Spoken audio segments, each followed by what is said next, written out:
пожалуйста, скептики. Вот я копал, ну, минут, наверное, 20 для прокладки кабеля. Сегодня у меня утром пришел копальщик, который меня копал. Он бы вот эту траншею бы копал дня бы 3.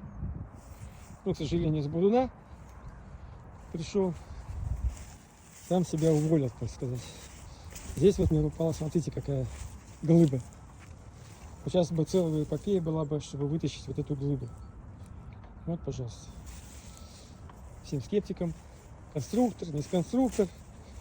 А вот такие траншеи, сами посудите. Ну, приблизительно, ну сколько, метров 30, наверное. За минут 20. Не напрягаясь. Очень удобно. Прям душа радуется.